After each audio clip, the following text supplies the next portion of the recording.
"Pick it up," he said. "Princess." The black belt hit the floor beside a puddle of spilled soda. Her father's name was stitched into it. The whole dining hall laughed. She didn't laugh. She didn't cry either. She knelt down, lifted it, wiped it clean against her sleeve, and folded it exactly the way he'd taught her when she was 4 years old. Then she looked up at him and said 8 words that nobody in that room ever forgot. "I'm not looking for trouble, but I don't run." 3 weeks later, in a disciplinary hearing, in front of 5 board members and a room full of witnesses, that same young man would swing a closed fist at her face. He thought she was a scared 18-year-old freshman with no money and no family name. He had no idea she'd trained in karate for 16 years. Every college campus has a first day that feels like a beginning. For Adeline Holloway, it felt more like a test nobody had warned her about. She stood outside the dining hall at Ashworth University with a tray in her hands. Turkey sandwich, an apple, a small carton of milk. Nothing fancy, nothing worth remembering. But some days aren't about what you're carrying. They're about who happens to be watching you carry it. Addie was 18 years old, small frame, quiet eyes, hair pulled back in a simple braid. She looked like any other freshman trying to find her footing in a place full of strangers. That was exactly the point. She wanted to blend in. She didn't want anyone to look twice. Not yet, anyway. The dining hall buzzed with new voices and new laughter.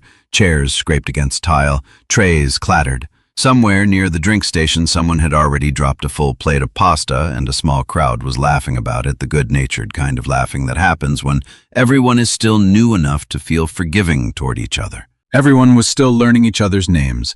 Everyone was still figuring out where they belonged in this new world. Addie found an empty table by the window and sat down. Outside, the trees along the quad had just begun to turn the first hints of orange creeping into the edges of the leaves. She unwrapped her sandwich. For one small moment, everything felt ordinary. She thought about her father the way she often did in quiet moments like this one. He would have liked this place, she thought. The old brick buildings, the wide-open quad. He'd always told her that colleges were built to look like they had something to prove, the way old churches did, the way courthouses did. Buildings meant to remind you that something important was happening inside them. She missed him in a way that had settled over the years into something she could carry without it knocking her over. It didn't announce itself the way it used to. It just sat there quietly, the way an old ache sits in a joint on a cold morning. Then the laughter across the room changed. It got louder, sharper. The kind of laughter that isn't really about a joke. It's about an audience. She looked up. A group of young men crossed the dining hall, and one of them walked like he owned the floor beneath his feet. Tall, broad shoulders, a varsity jacket with the school's crest stitched over his heart. His name was Dawson Sinclair, Jr., though most people just called him Sinclair, the way you'd say the name of a king. His father sat on the university's board of trustees. The family name was carved into stone above the library entrance, gold lettering catching the afternoon light every day at exactly the same angle, as if even the sun had been arranged to flatter it. Everyone on campus knew who Dawson was, even freshmen, who'd only unpacked their bags 3 days earlier. His photo had been in the campus newspaper twice already that week, once for basketball, once for a fundraiser his family had hosted. Dawson spotted Addie sitting alone. That was all it took. "New girl," he said loud enough for half the room to hear. "You look lost." Addie didn't answer. She kept her eyes on her food. That, it turned out, was the wrong move. Dawson stepped closer, his friends trailing behind him like they were waiting for a show to start. There were 3 of them. A tall one with a buzz cut who laughed at everything Dawson said half a beat before it was actually funny. A shorter, wiry one who kept glancing around the room, checking who was watching. And a third, quieter one, hanging back a little, the way people do when they aren't sure they want to be part of what's about to happen but haven't figured out how to leave. "I'm talking to you," Dawson said. "That's rude, ignoring people. Didn't your parents teach you manners?" A few students glanced over, then looked away fast. Nobody wanted trouble on day 3. "I'm just eating lunch," Addie said. Her voice was quiet, Level, not scared, not defiant, just plain. Dawson smiled like he'd found something interesting. "Just eating lunch," he repeated, mocking her tone, drawing the words out in a high, thin voice that made his friends laugh. "You hear that? Little freshman thinks she can sit here and mind her own business." He reached for the strap of her backpack resting against the chair and yanked it up before she could stop him. The bag tipped. A notebook slid out, landing open on the floor, pages fanning. A pen rolled off the table and under a neighboring chair. And something small, wrapped in dark fabric, tumbled onto the floor near his shoe. Dawson bent down and picked it up. It was a belt, black, faded along the edges from years of use, the fabric worn soft in the places where it had been tied and untied 10,000 times. Stitched into the cloth in careful, worn thread that had gone slightly gray with age were 2 words, D. Holloway.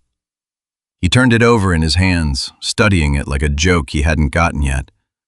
"What is this?" he said, holding it up for his friends. "Some kind of toy?" Addie stood up, not fast, not sharp, just up, the way a person rises when something finally matters enough to leave the chair for it. "That's my father's," she said. "Can I have it back, please?" Something in her voice bothered him more than any anger could have. He held the belt just out of reach, dangling it like bait, watching her face for the flicker of desperation he expected to see. It didn't come. "Your father's," he said, drawing the words out. "Let me guess. Backyard karate class, strip mall dojo. Did he give you a little participation trophy too?" His friends laughed louder. More heads turned. The dining hall was starting to notice the way a room notices weather changing, a subtle shift in pressure before anyone says a word about it. Addie kept her hand out. "Please," she said again, still even, still plain. Dawson's smile faded into something colder. "You know what?" he said. "I don't think you get it. This is my school. My family's name is on half the buildings here. My dad's on the board. You know what that means? It means people here answer to us. And you," he pointed the belt at her, "you're nobody. Some scholarship freshman with a hand-me-down towel." Then he dropped it. Not into her hand. Onto the floor, near a puddle of spilled soda someone had left from lunch, where it landed with a soft, sorry thud, one corner darkening instantly where it touched the liquid. "Pick it up," he said. "Princess." The word hung there. Princess. Said the way some people say it when they mean the opposite. When they mean small and easy to laugh at and not worth taking seriously. The whole table roared now. A few strangers at nearby tables chuckled too, mostly out of relief it wasn't happening to them, the particular relief of bystanders who know somewhere under the laughing that they're glad to be somewhere else in the story. Addie didn't laugh. She didn't cry either. She knelt down unhurried and lifted the belt off the floor. The soda had soaked into one end, and she could feel the stickiness of it against her fingers. She wiped it against her sleeve gently, the way you'd clean something you loved, something that had touched skin you missed every single day. Then she folded it careful, and exact the same fold her father had taught her when she was small enough that the belt used to wrap around her twice, and tucked it back into her bag. She stood and looked at him. Nobody said anything for a moment. Even Dawson's friends seemed to be waiting to see what would happen next, the way a crowd waits after a firework fails to go off, unsure if the show is over or just delayed. Then she spoke, and though her voice was quiet, it carried across the whole table. "I'm not looking for trouble," she said, "but I don't run from it either." Dawson blinked, caught off guard. Whatever he expected her to say, it wasn't that. He'd expected tears or anger or some kind of scramble to please him. He hadn't expected calm. He recovered fast, forcing a laugh, glancing sideways at his friends to make sure they were still with him. Big words for someone who can't even hold on to her own backpack.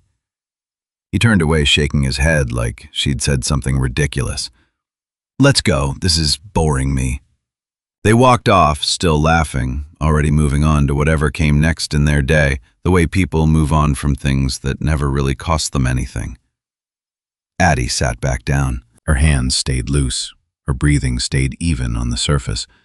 But her heart, if you'd asked her, was working harder than it looked from the outside. The way a swimmer's legs work hard beneath water that looks perfectly calm. She finished lunch in silence. Nobody came to check on her. Almost nobody. Near the entrance, by the door that led out toward the quad, an older man in a security uniform had watched the whole thing. His name was Walt Higgins, 62 years old, a retired police officer who'd taken the campus job after his wife passed, mostly because sitting home alone had started to feel worse than working. His daughter, who lived 3 states away and called every Sunday evening without fail, had suggested the job after watching her father rattle around an empty house for 2 years, fixing things that didn't need fixing, mowing a lawn that was already short. "Get out of the house, Dad," she'd told him. "Find somewhere to be useful." So he had. Walt had seen plenty of bullying over the years, both on the job and off it. Schoolyard stuff, parking lot stuff. He could spot it from 50 feet away, the way some men sense rain coming before a single cloud shows up. Some old instinct built from decades of watching people's shoulders and hands more than their faces. But what caught his attention that afternoon wasn't Dawson. He'd pegged that one the first week of the semester, watching him swagger through the quad like the sidewalk owed him something. A boy who mistook his father's money for his own worth. Walt had met 100 versions of that boy over his career, and they all eventually learned the same lesson, usually the hard way. What caught his attention was the girl. The way she'd stood up, not fast, not scared. The way she kept her hands loose instead of balling them into fists. The way her eyes tracked Dawson's every move, unshaken, like she was reading him instead of fearing him. Most people her age, faced with that kind of humiliation in front of a crowded room, either froze up or lashed out. She'd done neither. Walt had spent 30 years learning to read people under pressure. It was, in the end, the only skill from that career that had never really left him, the way some men keep their handshake strong long after their bodies have softened everywhere else. What he saw in her wasn't panic. It was patience. He made a small note in his head. Nothing official, just something to keep an eye on. He had no idea yet how right he was to notice. Addie's dorm room sat on the 3rd floor of Whitfield Hall, a narrow building with thin walls and a radiator that clanked every night around 10, loud enough that the resident advisor had put a laminated sign in the stairwell, apologizing for it and promising maintenance would get to it eventually. Her roommate, Junie Whitfield, no relation to the building despite the coincidence, which she brought up at least once a week as though it might eventually stop being funny, was already there when Addie walked in, unpacking a box of sweaters onto a shelf. Junie was bright, talkative, the kind of person who filled silence before it had a chance to feel awkward. She had grown up outside Columbus, the youngest of 4 sisters, and she talked about her family the way some people talk about a favorite television show, with total, easy affection and 100 small details ready at all times. She looked up when Addie walked in and immediately noticed something was off. "You okay?" Junie asked, setting down a folded cardigan. "You look like you saw a ghost." "I'm fine," Addie said, setting her backpack down with care. More care than the bag really required. Junie wasn't convinced, but she let it go. For now. She had learned in just a few short days of living with Addie that her roommate wasn't the type to be pushed into talking before she was ready. That night, after the lights went out, Junie spoke into the dark. "I heard something happened at lunch," she said, "with Sinclair." Addie was quiet a moment. "Word travels fast." "This campus is small," Junie said. "Everything travels fast." A pause, the mattress creaking as she shifted onto her side. "Are you really okay?" "I'm fine," Addie said again, then softer into the dark where it was somehow easier to say true things. "It's not the first time someone's tried to make me feel small." Junie propped herself up on one elbow, though it was too dark to see her roommate's face. "What do you mean?" Addie didn't answer that. She just said, "Get some sleep. Classes start early." Junie let it drop, but she lay awake longer than usual, turning over the phrase, "not the first time," like it held a whole story folded up somewhere behind it. The same way that belt had been folded up in Addie's bag. The days that followed settled into the ordinary rhythm of freshman year. Classes, orientation meetings, Long lines at the bookstore where the cashier ran out of the correct edition of the economics textbook twice in one afternoon. Addie mostly kept to herself not out of unfriendliness, but out of habit. She moved through the world with care, the way someone does when they've learned attention isn't always a gift. 3 afternoons a week, she walked 20 minutes off campus to a small diner called The Wayside, where she'd taken a job waiting tables to help cover the costs her scholarship didn't quite reach. The owner, a heavy-set, kind-faced man named Frank Delaney, had hired her the first week of the semester after she'd walked in and simply asked plainly if he needed help. He liked that about her. Most students who came in looking for work spent 5 minutes talking about their qualifications before getting to the point. "You're a hard worker," Frank told her that first week, watching her clear a table of dishes without being asked twice. "I can always tell. Some people carry themselves like they're doing you a favor showing up. You don't. My dad taught me that," Addie said. "Show up like the job matters, even if it's just carrying plates." Frank had chuckled at that, the kind of low, easy laugh that made the whole diner feel a little warmer. "Smart man," he said. Thursday afternoon, before her shift at the Wayside, Addie wandered the club fair that had taken over the quad tables lining both sides of the wide gravel path. Each one promoting something different. Debate club, choir, intramural soccer, run by 2 upperclassmen who seemed more interested in recruiting friends than players. Junie had already signed up for 4 clubs she would almost certainly never attend, mostly because the free stickers at each table were too good to pass up.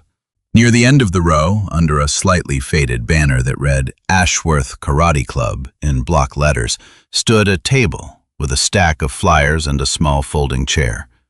Addie stopped. She hadn't planned to. Her feet just carried her there, the way old habits sometimes make decisions before the rest of you catches up. Behind the table stood a man in his 50s, gray at the temples, built solid in the way of someone who still trained long after his competitive years had passed. The kind of build that came from decades of discipline rather than a gym membership picked up in January. His name, printed on a small folded card propped against a stack of flyers, was Coach Daniel Reeves. He was talking to another student, a lanky sophomore, asking about belt requirements, but something about the way Addie stood a few feet back, patient, waiting her turn without hovering, caught his eye mid-sentence. He finished with the sophomore and turned to her. "Interested in the club?" he asked. "Maybe," Addie said. "Just looking." Reeves studied her a moment longer than the question required, the way a man studies something familiar from an angle he can't quite place. "You've trained before?" he said, not really a question. Addie hesitated. "A little." "How long?" "A while," she said, sidestepping the question the way she'd sidestepped it 100 times before with people who wouldn't understand the answer anyway. Reeves smiled slightly, the way a man smiles when he recognizes modesty and not dishonesty. The two things easy to confuse from the outside, but never from the inside. "Well," he said, "if you ever want to come by practice, we meet Tuesdays and Thursdays, 6 o'clock in the West Gym. No pressure. Come watch first if you want." Addie thanked him and turned to go, but as she did, Reeves called after her. "Can I ask your name?" "Addie," she said. "Addie Holloway." Something crossed his face, just for a second, gone almost as fast as it arrived, like a name had landed somewhere it wasn't expected. "Holloway," he repeated quietly, almost to himself. "Yes," she said, not noticing the shift already half-turned toward the next row of tables. "Well, Addie Holloway," Reeves said, recovering his easy smile, "I hope to see you at practice." She nodded and walked off into the crowd, weaving between tables toward the diner where her shift started in 20 minutes. Reeves stood there a while longer, watching her go, a stack of unclaimed flyers fluttering slightly in the afternoon breeze beside him. His mind had been pulled somewhere far from the club fair, somewhere 20 years in the past, to a mat in a small gym 2 states over, to a partner who used to call him Slowpoke every time Reeves lost a step during sparring, to a friendship he hadn't thought about this clearly in a long while. He told himself it was probably nothing, a common enough name, coincidences happened. But some part of him didn't believe that, not really, and he found himself thinking about her the rest of the afternoon, in the gaps between conversations with other students who stopped by the table. That evening, Junie found a photograph while helping Addie sort through a box of books that hadn't fit on the shelf, both of them kneeling on the dorm room floor amid a small landslide of paperbacks. It slipped out from between 2 pages of an old paperback, an old, slightly bent picture of a young girl in a white karate uniform standing beside a man in a police uniform. His hand rested proudly on her shoulder, and both of them were squinting slightly into whatever sun had been shining that day. "Is this you?" Junie asked, holding it up carefully by the edges. Addie took it gently. "Yeah," she said, a small smile tugging at her mouth despite herself. "I was 6. That was right after my first belt test." "And this is your dad?" Addie nodded, her thumb brushing the edge of the photo, tracing the outline of his shoulder, like she could still feel the weight of his hand there. "He taught me karate. Started when I was 2, if you can believe that.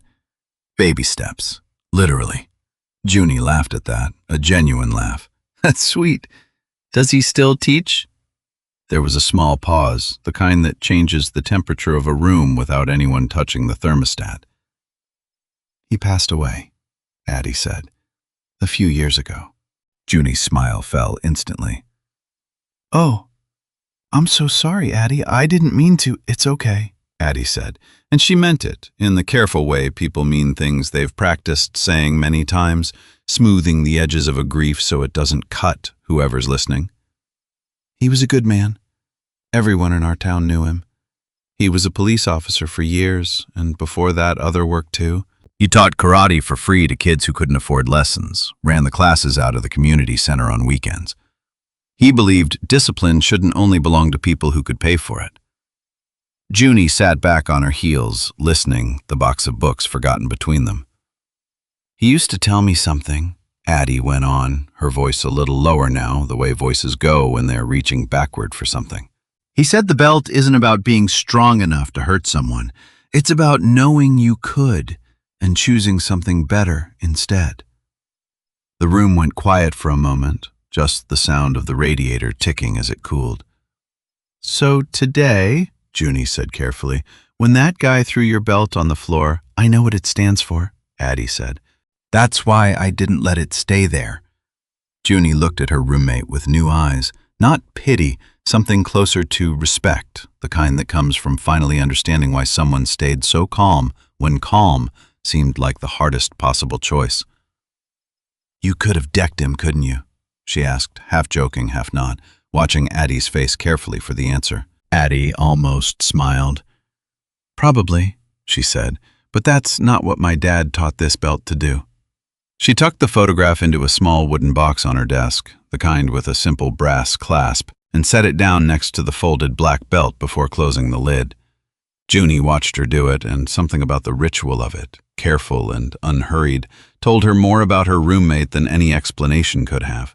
News about the dining hall spread the way these things always do on a small campus, twisted a little more with each telling, gaining details the way a snowball gains snow. By Friday, some versions had Addie crying and begging for her bag back, tears streaming down her face in front of the whole room. Other versions had her screaming at Dawson, cursing him out, which was even further from the truth than the crying version. Dawson didn't correct any of it. He seemed to enjoy the attention retelling the story in a way that made himself sound clever and her sound pathetic, embellishing a little more each time until the story barely resembled what had actually happened. "She was practically in tears," he told a group of teammates in the locker room, though none of them had actually seen it happen. "Some scholarship kid who thinks she's tough because her daddy taught her a few kicks." His friends laughed along the way friends do when laughing feels safer than asking questions, when going along with the group is easier than standing apart from it, even for something small. But not everyone laughed. A freshman named Peter Doyle, one of the newer players on the basketball team, sat quietly on the bench, lacing his shoes, saying nothing. He'd actually been in the dining hall that day, seated 2 tables away, close enough to see and hear everything clearly. He remembered it differently. He remembered the girl not crying at all. He remembered her standing there unbothered, almost strangely so, saying something about not running from trouble. At the time, he'd thought it was odd how unafraid she seemed, how her voice hadn't shaken even a little. He'd actually admired it quietly, the way you admire something you know you couldn't do yourself. But Peter didn't say anything. Questioning Dawson Sinclair Jr. wasn't something freshmen on the team did, not if they wanted a spot in the starting lineup come November. Not if they wanted their scholarship renewed without complications. He laced his shoes a little tighter than necessary and kept his eyes down. Silence sometimes isn't cruelty. Sometimes it's just fear wearing a quieter coat. By the following Monday, isolation had crept in around Addie, small but unmistakable the way frost creeps across a window overnight without anyone noticing the exact moment it started. A few girls on her floor who'd been friendly the first week now offered only thin smiles in the hallway conversations that ended a beat too quickly. A study group for her economics class quietly stopped including her in messages, the group chat notification simply absent from her phone one morning, where it had been there the week before. Nothing dramatic. No one confronted her outright. It was smaller than that, and somehow harder to fight, because there was nothing to point to, nothing to name. It was the sound of doors closing softly, one by one, until she noticed she was standing outside most of them. Junie noticed too. Junie always noticed. "This isn't right," she said, one night sitting cross-legged on her bed while Addie studied at the small desk between them, a chemistry textbook open in front of her that she hadn't turned a page of in 10 minutes. "People are being weird because of some rumor Sinclair's spreading. Melissa from down the hall practically ran the other way today when I mentioned your name." "I know," Addie said, not looking up from her textbook. "Aren't you mad?" Addie thought about the question, honestly setting her pen down. "I'm frustrated," she said, "but mad doesn't usually help." "How are you not losing it right now?"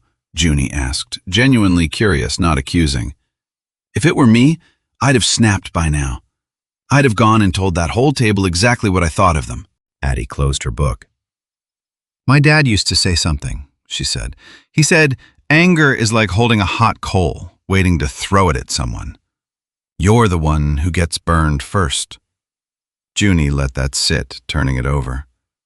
"Your dad sounds like he was a wise guy."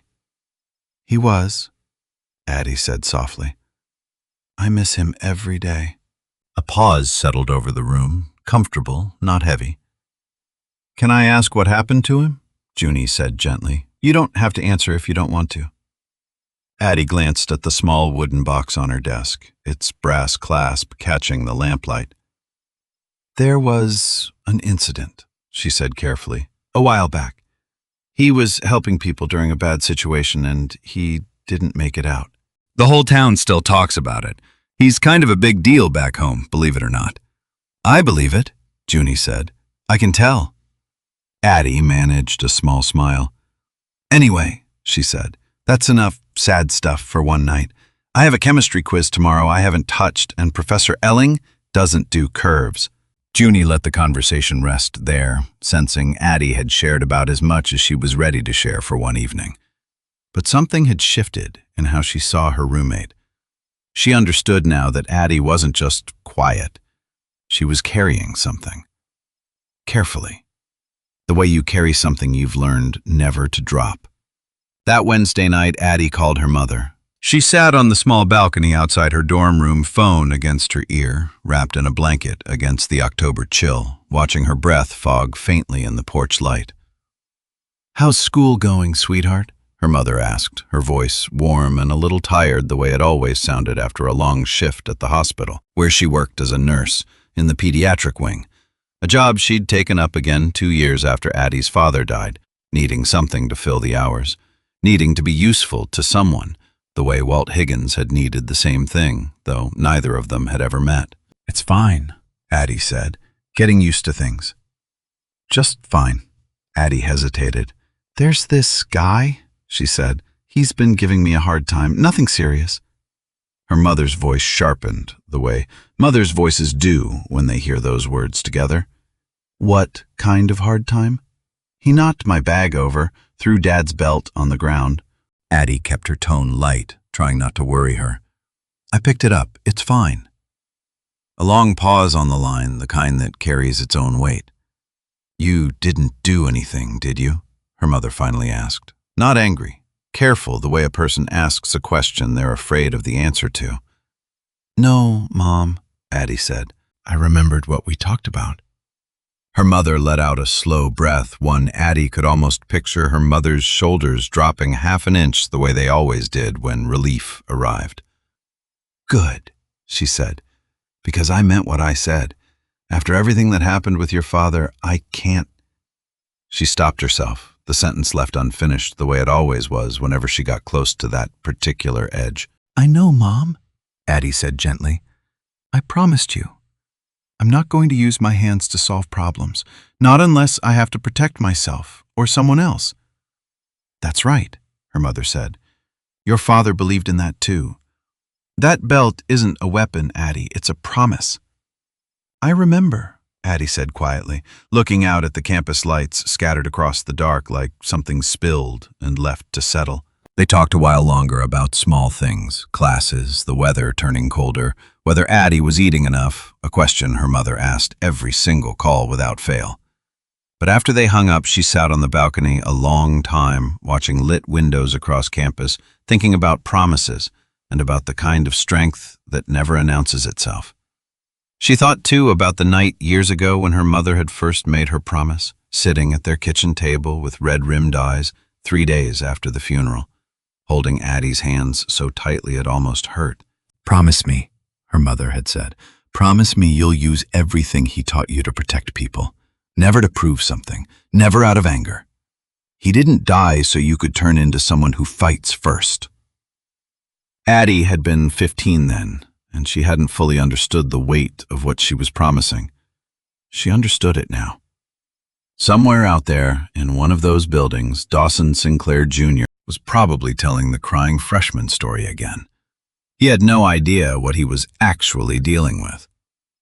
The days after brought small, sharp reminders that Dawson hadn't lost interest in his new favorite target. He'd pass her in the quad and mutter something loud enough for his friends to catch something about towels or trophies, the joke never quite landing, but never quite stopping either. He'd knock her shoulder in crowded hallways, always with an exaggerated, hollow apology after the kind that made the offense worse instead of better. Once, in the campus bookstore, he came up behind her in line and asked loudly enough for the cashier to hear whether she needed help carrying her books since she seemed so used to dropping things. A few people near the register laughed. Addie paid for her notebook and left without a word. Addie kept her head down, kept going to class, kept her shifts at the wayside where Frank never asked questions but always seemed to notice when something was sitting heavy on her, sliding an extra basket of fries her way at the end of a shift on the house without comment. And she kept training, alone, in her room at night, slow, deliberate forms that Junie sometimes woke to find moonlight tracing her roommate's careful movements against the wall, silent except for the soft sound of bare feet against the floor. You're really good, Junie whispered one night, waking to find Addie balanced perfectly on one leg, arms extended, utterly still. Like really good. Addie lowered her leg, catching her breath. 16 years of practice, she said. You'd hope so. 16 years? Junie repeated, amazed, sitting up fully now. You started at 2? Started watching at 2, Addie corrected, settling onto the edge of her bed. Started really training around 4. My dad said discipline has to grow with you. You can't rush it. He used to say kids who get pushed too hard too young end up quitting by 13, or worse, they end up using it wrong. Junie pulled her knees up to her chest. So why don't you just, put Sinclair in his place already? You clearly could. One good move and he'd never bother you again. Addie sat with that for a moment, thoughtful. It's not that simple, she said. My dad always told me you can win a fight and still lose everything that matters. What does that even mean? It means, Addie said slowly, choosing her words the way she chose her stances, careful and deliberate. If I hurt him, even if I'm right, even if he deserves it, I become the story. Not him. People forget what he did and just remember that I hit someone. My dad spent his whole life protecting people the right way. I'm not going to throw that away over someone like Dawson Sinclair. Junie was quiet a moment, taking that in, the kind of quiet that meant she was actually thinking rather than waiting for her turn to talk. That's a lot of restraint for an 18-year-old, she finally said. Addie shrugged, pulling her blanket up over her knees. It's a lot of restraint for anyone, she said, but it's the only way I know how to honor him. Junie lay back, staring at the ceiling, the radiator ticking softly in the dark. I hope he gets what's coming to him, she muttered. Someday. Somehow. Addie didn't answer that. She just closed her eyes and let sleep take her with no idea how soon that day would come or how it would finally arrive. By the second week of October, Ashworth's basketball team had its first big win of the preseason, a comfortable victory over a rival school 2 hours south, and the campus buzzed with the kind of energy that follows a Friday night win. Music thumped from the fraternity houses along Beacon Street. Students spilled out of parties into the cool autumn air, laughing, celebrating, feeling invincible the way only the young feel at the start of something new, before the world has had much chance to teach them otherwise. Dawson Sinclair Jr. scored 22 points that night, a career high, and the local sports page had already run a short piece online praising his performance, quoting his coach, calling him a future star. He walked out of the gym like a man who'd already won something bigger than a game, trailing teammates and hangers-on, soaking in every bit of the attention, like a plant finally getting sun after a long stretch of shade. He'd been drinking. Not heavily, but enough to loosen whatever thin restraint usually kept his cruelty behind closed doors, enough that the version of himself walking through campus that night was a little louder, a little looser, a little more willing to act on impulses he might otherwise have kept in check. Junie had gone to a small gathering with girls from her floor, promising Addie she'd be back by midnight. Addie had stayed behind, choosing a quiet night in the library over the noise, working through a stack of reading for her literature seminar, until the building closed at 10. She left just before 10, backpack slung over one shoulder, walking the familiar path back to Whitfield Hall, through the mostly empty lot behind the science building, the shortest route back. The one she'd walked a dozen times already without incident. She wasn't the only one out there that night. Junie, it turned out, had left the gathering early, too tired after a long week cutting through the same lot on her way home, her phone flashlight guiding her steps through the dim October dark, the overhead lot lights flickering weakly, one of them clearly burnt out near the far end. She didn't see Dawson and 2 of his teammates until she was already close enough that turning back would have looked strange, like exactly the kind of fear that might invite more attention rather than less. Well, well, Dawson said, spotting her, his words a little slurred, his grin a little too wide, a little too loose at the edges. If it isn't little Miss Sensitive's roommate. Junie's stomach tightened. I don't want any trouble, she said, trying to walk past, keeping her eyes forward the way she'd been taught since she was young. Never make yourself smaller, never let them see you're scared. Though the advice felt harder to follow than it sounded, now that it actually mattered. But Dawson stepped sideways, blocking her, still grinning, still riding the high of his win and whatever he'd been drinking to celebrate it. Where's your friend tonight? He asked. The karate kid. She let you walk around alone in the dark? Move! Junie said, her voice shaking despite herself, despite every effort to keep it steady. Dawson leaned in closer, his teammates laughing behind him, the kind of laughing that eggs a thing on because nobody wants to be the one who stops it. The kind of laughing that has stopped being about humor entirely and become about momentum, about not wanting to be the friend who ruins the mood. Come on, he said. I'm just being friendly. He reached out and grabbed the strap of Junie's bag the same way he'd grabbed Addie's weeks before, like it had become a habit, a way of proving to himself he could take whatever he wanted from whoever he wanted. A small cruelty that cost him nothing and gave him, in some broken calculation, something that felt like power. Junie stumbled back, frightened, now her voice catching in her throat, one hand instinctively reaching for her phone, though she knew, somewhere under the panic, that there wasn't time to use it. That was the exact moment Addie rounded the corner of the science building, her own path home cutting directly through the lot, the library books shifting in her bag with every step. She saw it immediately. Dawson's hand on her roommate's bag, Junie's face pale under the flickering lot light. The two teammates laughing like it was all some kind of game, like there was nothing at stake here at all. Something in Addie went very still. Not frozen. Still the way deep water goes still right before something moves beneath the surface, the way a held breath goes still right before it's finally released. "Let her go," Addie said. Her voice wasn't loud. It didn't need to be. Dawson turned, and when he saw who'd spoken, something ugly flickered across his face, something that had been simmering since the dining hall, since a girl he'd tried to humiliate had looked him in the eye instead of crumbling something that had been waiting without him fully realizing it for exactly this kind of opportunity. "Look who it is," he said, releasing Junie's bag, though not out of kindness, more like a predator finding a more interesting target. "Come to save the day, princess?"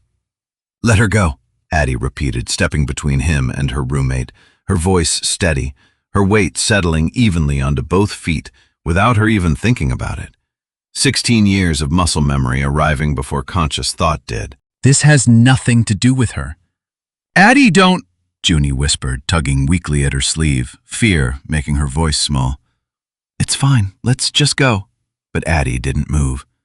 Dawson's teammates had gone quiet, sensing something had shifted, something in the air of the parking lot, changing in a way neither of them could quite name, though both of them would later describe it separately as the moment they realized this wasn't going to go the way they'd expected. Dawson stepped closer, the alcohol and the bruised ego, and weeks of unspoken humiliation boiling up together into something reckless, something that had been building since that first afternoon in the dining hall when she hadn't given him the reaction he wanted. "You know," he said, his voice low, almost shaking now, "I'm getting real tired of you acting like you're better than everyone here. Like you're some kind of hero because your dead cop dad taught you a few kicks." The mention of her father landed somewhere deep, somewhere that still had an edge to it even after all these years. But her face didn't change, not even a flicker. "You don't get to talk about my father," she said quietly. "Or what?" Dawson snapped, closing the last bit of distance, his fists clenched, his face inches from hers, close enough that she could smell the alcohol on his breath. "What are you gonna do, huh? Little scholarship freshman standing there like she's tough." Behind him, one of his teammates said, "Dawson, man, let's just go. This isn't worth it." His voice carrying the thin, uneasy edge of someone who could feel a line approaching and didn't want to be standing there when it got crossed. But Dawson wasn't listening anymore. Something in him had crossed a line he hadn't planned on crossing, fueled by pride and liquor, and weeks of a humiliation he refused to admit he'd caused himself, a boy who had never once in his life faced a consequence he couldn't buy his way out of. Standing now in a dark parking lot, about to learn that some things aren't for sale. "You embarrassed me," he said, voice rising, echoing off the lot's concrete walls, "in front of everyone. I'm not letting some nobody talk to me like that." "I never embarrassed you," Addie said, still not raising her voice, still standing between him and Junie, steady as the ground beneath her. "You did that yourself." Something in Dawson's face broke, the last thin thread of restraint snapping loose the way a rope finally gives after fraying quietly for longer than anyone had noticed. "That's it," he said. "Don't cry, princess." His fist came up swinging hard, straight for her face. The same words from that first day in the dining hall now twisted into something far more dangerous, no longer just cruelty meant to humiliate, but a threat, finally acting on itself under the flickering parking lot light, with Junie's scream just beginning to leave her throat, the whole night narrowing down to that single fist and the girl standing calmly in its path. Time slows down in moments like that. People say it afterward, and they're usually right, though nobody can ever fully explain why. It isn't magic. It's the body doing what training built it to do, cutting away everything unnecessary until only the essential thing remains sharp and clear. Addie saw the fist coming. She saw it the way she'd seen 1,000 punches before in a gym back home under fluorescent lights that buzzed faintly overhead, with her father's voice calling out corrections from the mat's edge, patient, even when she got it wrong for the 100th time. Watch the shoulder, not the hand. The hand lies, the shoulder tells the truth. Dawson's shoulder dropped half a second before his fist moved. That was all the warning she needed. It wasn't even really a decision, the way most people imagine decisions weighed and considered. It was closer to breathing. She shifted her weight, just slightly, just enough. Her head turned, chin tucking the motion so small that anyone watching from a distance might have missed it entirely. His knuckles passed close enough that she felt the wind of it graze her cheek, a strange cold breath of near contact. He missed. Not because she ran, not because she flinched, because she moved exactly the amount she needed to move and not 1 inch more. The force of his own swing carried him half a step forward, off balance for a moment, his fist meeting nothing but cold October air, his whole body lurching after a target that was no longer where it had been a heartbeat earlier. Junie's scream cut off, halfway turning into a stunned gasp, instead both hands flying up to her mouth. Nobody moved for a second. Not Dawson, still hunched forward from the momentum of his own swing. Not his 2 teammates, frozen mid-step. Not Addie, who stood exactly where she'd repositioned herself, her hands still open at her sides, her breathing even. Then she straightened, and she looked at him, her voice low but clear enough to carry across the whole lot. The kind of voice that didn't need volume because it had something better than volume. "You still have a chance to walk away," she said. Dawson stared at her chest, heaving, his face flushed with something between rage and confusion. He hadn't expected to miss. Somewhere in his head, in whatever version of this he'd imagined on the walk over, this was supposed to end with her on the ground, scared, sorry, finally understanding her place the way he understood his own place in every room he'd ever walked into. Instead, she stood there, untouched, waiting to see what he'd do next, her calm somehow more unsettling than any scream could have been. "You're crazy," he said, stumbling back a step, though it was hard to tell whether the stumble came from the alcohol or from something closer to fear, something new and unfamiliar rising in his chest. "You're actually crazy." "I didn't touch you," Addie said. "You should think about that." One of his teammates, a tall boy named Marcus, who'd been quiet the whole time, put a hand on Dawson's shoulder. "Dude, come on," he muttered, glancing nervously toward the dorm buildings in the distance, toward the possibility of someone else walking by and seeing this. "Let's just go. This is done." Dawson shook the hand off, but he didn't swing again. Whatever had just happened seemed to have gotten into him, the way cold water gets into your bones long after you've stepped out of it, a chill that lingers past the moment that caused it.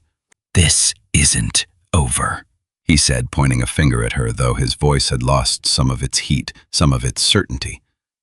"You'll see what happens when you make me look stupid." Then he turned and walked off, his teammates trailing behind him, throwing uneasy glances back over their shoulders, the 3 of them disappearing into the dark toward the fraternity houses. Their earlier swagger noticeably thinner than it had been 20 minutes before. The lot went quiet again. Just the distant thump of music from Beacon Street and the soft tick of the one working overhead light. Junie was shaking. Addie turned to her at once, the hard edge draining out of her voice and into something softer, something worried. "Hey," she said, taking her roommate's arm gently. "Are you okay? Did he hurt you?" Junie shook her head, though tears had started down her cheeks now, the fear finally catching up to her now that the danger had passed, the way fear so often arrives late to its own party. "No," she said. "No, I'm fine. He grabbed my bag and then you showed up and You're safe," Addie said. "Come on, let's get you inside." They walked back together, Addie's arm around Junie's shoulders the whole way, saying nothing more, letting the quiet do the comforting. Words couldn't quite manage. By the time they reached Whitfield Hall, Junie had stopped shaking, though she held on to Addie's arm a little longer than necessary at the door, unwilling to let go just yet. Neither of them noticed the small red light blinking on the security camera mounted at the corner of the science building, recording everything. The footage capturing the whole exchange in flat, grainy detail that would matter enormously in the days to come. Neither of them noticed, 40 yards off, near the edge of the lot, an old man in a security jacket, standing very still. He'd been walking his evening round when he heard raised voices, and by the time he'd gotten close enough to see clearly, the worst of it had already passed. He'd watched the whole thing unfold, too far to help, close enough to see clearly. Walt Higgins stood there a long moment after they'd gone, turning something over in his mind that felt oddly like recognition, the way a half-remembered song feels when a few notes of it drift by from somewhere else. He'd seen that kind of composure before, a long time ago. In men who'd worn a badge, men he'd trained alongside decades earlier. Men who could stand steady in the middle of chaos because something in them had been built, deliberately, brick by brick, to hold up under exactly that kind of weight. He radioed his supervisor, reported the incident calmly and factually, the way he'd filed 1,000 reports over the years, and made a note to pull the footage first thing in the morning. Something told him, the way it sometimes tells old cops things they can't quite explain, that this story wasn't finished. By Saturday morning, the truth of what happened in that parking lot had already begun to bend the way truth so often does once it passes through the hands of people with something to protect.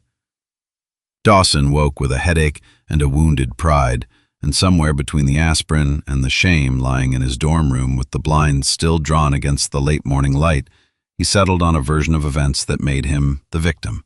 It wasn't even really a conscious decision. It was simpler than that. It was just easier to believe.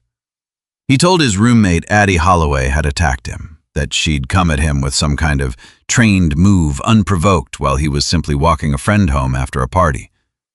By Sunday, the story had grown teeth, passed from dorm room to dorm room the way stories do on a small campus, gaining weight with every retelling.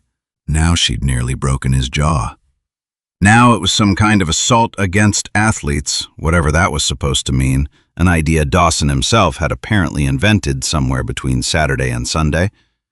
Now Dawson was the one who'd shown restraint, hadn't fought back, out of respect for a girl, even though she'd apparently tried to hurt him first. A version of events so thoroughly reversed from what had actually happened that it would have been almost funny if it hadn't been so dangerous. It didn't matter that none of it was true. It mattered that Dawson Sinclair Jr. said it, and people believed him, because believing him was easier than questioning a family whose name sat carved above the library entrance in gold letters that caught the morning sun at exactly the right angle to look deliberately like something permanent and true. By Monday morning, Addie had been called to the Dean of Students' office. She sat in the small waiting room outside Dean Prentice's door, hands folded in her lap, trying to steady her breathing, watching the second hand of the wall clock tick its way around in small, precise movements. Junie had wanted to come along, had insisted on it that morning over breakfast, but Addie had asked her to wait outside, not wanting her roommate dragged further into something she hadn't chosen, something that had already cost her enough fear for 1 week. The door opened, and Dean Prentice, a tired-looking woman in her 50s with kind eyes and a stack of paperwork that seemed permanently attached to her desk, the same stack that had apparently grown by another inch since the semester began, waved Addie inside. "Miss Holloway," she said, "please, sit down." Addie sat, smoothing her hands over her knees once before folding them again. "I'll be honest with you," the dean said, folding her own hands, her tone gentle but businesslike, the tone of someone who'd delivered difficult news many times before and had learned there was no kind way to delay it. "A complaint's been filed against you. A serious one." "By Dawson Sinclair," Addie said quietly. "By his father, actually," the dean corrected, glancing down at a paper on her desk. "Mr. Sinclair Sr. called this morning before I had even had my coffee. He's requesting a formal disciplinary hearing." Something tightened in Addie's chest, though her face stayed level, the way she'd trained her face to stay level through years of tournaments where showing fear only fed an opponent's confidence. "What exactly am I being accused of?" The dean glanced down at the paper in front of her. "Assault," she said. "Or attempted assault. The report states you confronted Dawson Jr. in a parking lot Friday night and made a physical attempt to strike him using, quote, martial arts training." "That's not what happened," Addie said, disbelief pressing up under her calm despite her best efforts to keep it down. I understand there may be another side to this, the dean said carefully, her eyes flicking briefly to Addie's clean disciplinary record on the screen in front of her. But given who filed the complaint and given university policy, we're required to hold a formal hearing before the Board of Student Conduct. When? Addie asked.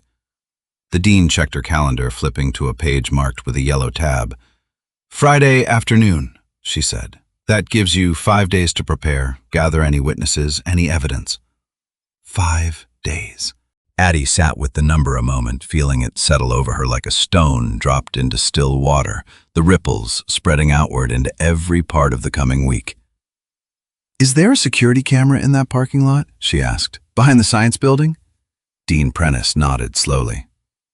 There should be, yes. Campus security keeps footage on file for a rolling period, I believe 30 days. You're welcome to request access as part of your defense. I'd like to, Addie said, as soon as possible. I'll make a note, the dean said, writing something down, her pen scratching against the paper.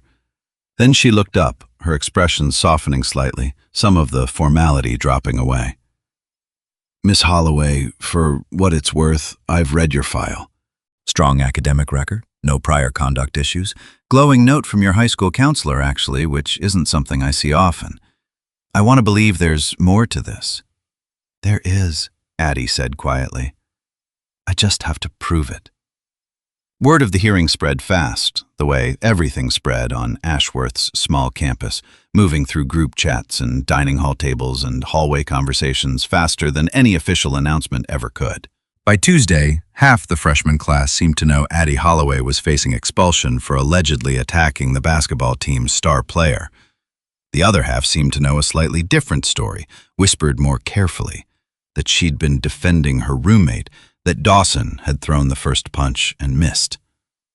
Peter Doyle had mentioned it quietly to one other freshman on the team, unable to keep entirely silent after seeing the story twisted so far from what he remembered. But rumors don't carry the same weight as an official complaint filed by a Board of Trustees member's son, and Peter's small correction barely dented the momentum of the louder, uglier version. Junie was furious, pacing their small dorm room Tuesday night, unable to sit still, her socked feet padding the same 6-foot path over and over between her bed and the window. "This is insane," she said. "He attacked you. I saw it. I'll testify. I'll tell them exactly what happened." "They'll say you're biased," Addie said, sitting at her desk, staring at a blank notebook page she couldn't bring herself to write on, the pen resting untouched beside it. "You're my roommate. They'll say you're just protecting me." "Then what do we do?" Junie asked, frustration cracking her voice, her hands gesturing helplessly. "Just let them kick you out for something you didn't do." Addie closed her eyes for a moment. "I requested the camera footage," she said. "If it's still there, it'll show everything. It'll show I never touched him. And if it's not..." Addie didn't answer that. She didn't want to imagine that possibility yet, though some quiet, cautious part of her had already begun bracing for it anyway.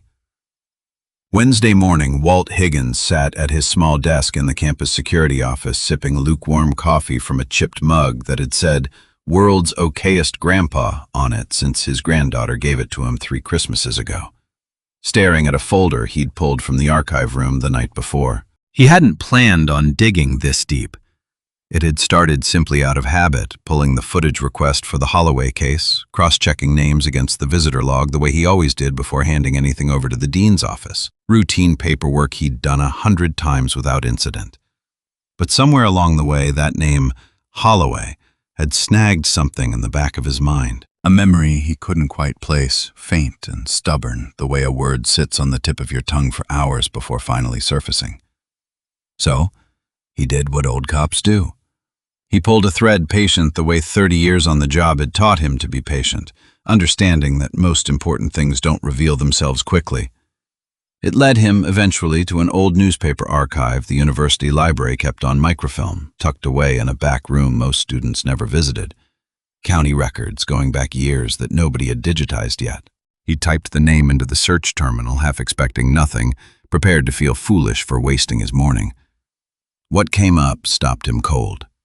Local officer honored for bravery in Ridgeview apartment fire. The article was nearly 15 years old, the photograph grainy, but clear enough printed from a roll of microfilm that had clearly seen better days. A younger man, maybe in his early 30s, stood in front of a burned building, uniform smudged with soot. A group of children and their parents gathered behind him. Several of the children still wrapped in blankets someone had brought from a nearby house. Officer Walter Holloway of the Ridgeview Police Department is credited with rescuing 8 residents, including 6 children, from a third-floor apartment fire early Tuesday morning. Holloway, a father himself, entered the burning structure twice after firefighters were delayed by a downed power line blocking the main road. "He didn't hesitate," said one resident. "He just went in, twice, like it was nothing." Holloway also serves as a volunteer karate instructor at the Ridgeview Community Center, where he teaches self-defense classes free of charge to local children. Walt sat back, staring at the screen, letting out a breath he hadn't realized he'd been holding. He remembered now, vaguely, a story that had made regional news years back before he'd retired from his own department 2 counties over. A story he'd read once over a cup of coffee, much like the one in front of him now, and never thought about again. A cop who'd run into a burning building not once but twice to save children who weren't even his own, the kind of story that made the rounds at police departments for a week or two, and then faded, the way most good stories eventually do, into the background of everything else that happens in the world. He looked at the small photo again, at the tired, proud smile on the young officer's soot-streaked face.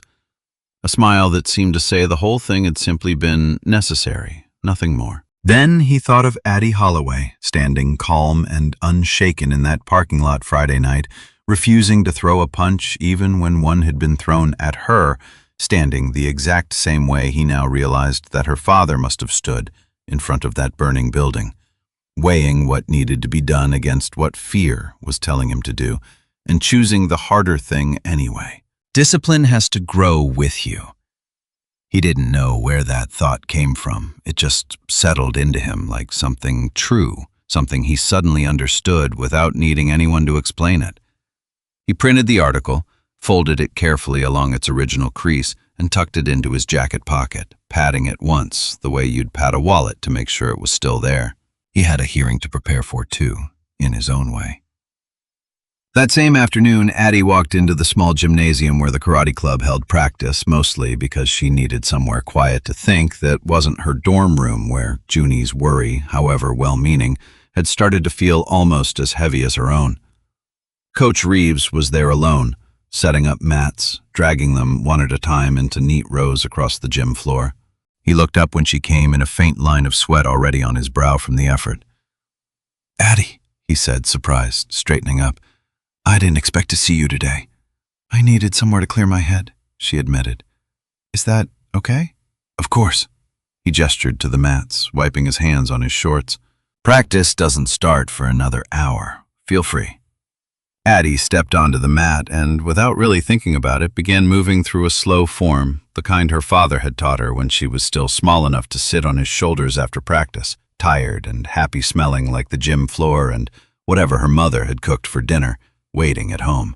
Reeves watched from across the room, pretending to organize a stack of practice pads while his eyes kept drifting back to her, and something in the shape of her movements, the particular bend of her knee before a turn, the exact angle of her wrist during a block, a small, habitual pause before each transition that most instructors would have corrected out of a student, but that this one clearly hadn't wanted corrected, made his chest tighten with a recognition he still couldn't fully explain. "Where did you say your father taught you?" he asked, once she'd finished setting the pads down. Addie wiped a bit of sweat from her forehead with the back of her wrist. "Ridgeview," she said. "Small town about 4 hours from here. He ran a community program there for years." Reeves nodded slowly, his face carefully unreadable, though something behind his eyes had gone very still. "Was his name Walter?" Addie went still herself, her hand pausing halfway through wiping her forehead. "How did you know that?" Reeves let out a long breath and sat down heavily on the edge of the mat as though the question had physically knocked something loose in him, some weight he'd been carrying without realizing how heavy it had gotten. "I trained with your father," he said, "a long time ago, Before either of us had families, before either of us had much of anything, really, except a mat and an instructor who worked us harder than we thought we could handle.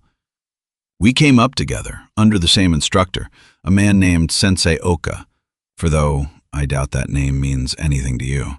Best partner I ever had on the mat. He shook his head slowly, a small, sad smile crossing his face, the smile of a man remembering someone he'd loved in the particular, uncomplicated way young men love their closest friends. I heard what happened to him. Years later, long after we'd lost touch. I never got the chance to say I was sorry. I've thought about that more than you'd probably guess. Addie's eyes filled, though she blinked hard against it, not wanting to cry in a gymnasium in front of a man she'd known for exactly 10 minutes. He talked about a friend from his training days sometimes, she said. He never mentioned a name, just said he'd trained with someone who pushed him harder than anyone else ever had. We lost touch. Reeves admitted, his eyes drifting to some middle distance, some memory neither of them could see. Careers, families, all of it. The way it happens to everyone, eventually, even the people you swear you'll never lose touch with. I always meant to reach out again, send a letter, make a call, something. I just never did. And then one day it felt like too much time had passed to explain why I hadn't. He studied her, now really studied her, the way a man studies a photograph he hasn't looked at in years. Is that why you got the scholarship here? Did someone recommend you? Addie frowned slightly, sitting down across from him now. I got a letter last spring, she said. An anonymous donor covering tuition. The school never told me who. Reeves was quiet a long moment, his hands resting on his knees, and when he finally spoke, his voice had gone lower, rougher around the edges. That was me, he finally said. I saw your name on an application list the admissions office shared with faculty advisors last year. Holloway. Didn't think much of it at first. There are plenty of Holloways in this world until I saw your hometown listed, Ridgeview. His voice softened further. I couldn't be sure it was you. I almost convinced myself it wasn't, that it was just a coincidence, easier that way. But I couldn't let it go either. So I made a call. Set up the scholarship anonymously through the athletic department's community fund, the same fund we used to send equipment to programs like the one your father ran. Addie sat down slowly across from him, stunned, her hands going still in her lap. You've been watching out for me this whole time, she said, and you never said anything. Wasn't sure how, Reeves admitted, rubbing the back of his neck. And honestly, I didn't want to make things complicated for you. Didn't want you feeling like you owed some stranger something before you'd even started your first semester. Figured you'd find your own way. Your father raised you to. He paused, his jaw tightening. I heard about the hearing Friday. News travels fast on this campus, Addie said, half a smile crossing her face despite everything, the first real smile she'd managed in days. It does, Reeves said grimly, all humor draining from his voice. Addie, listen to me. Whatever happened in that parking lot, I believe you without a single doubt in my mind. And I'm going to help however I can. I know people here. I know how this school works better than most 20 years of faculty meetings will teach a man things he never wanted to know. Thank you, Addie said quietly. I don't even know what to say. Say you'll let me help, Reeves said. Your father saved my life once, years ago, in a training accident most people don't even know about. A story I'll tell you sometime, when you're ready to hear it. I owe him more than a scholarship. I owe him this. Addie nodded, unable to speak past the lump in her throat, her eyes glassy but her composure holding, the way she'd been taught composure could hold, even through the hardest things. For the first time since the parking lot, since the complaint, since the number 5 days had started ticking down in her head like something counting toward a deadline she couldn't control, something like hope settled into her chest, small but real. She wasn't as alone in this as she'd feared.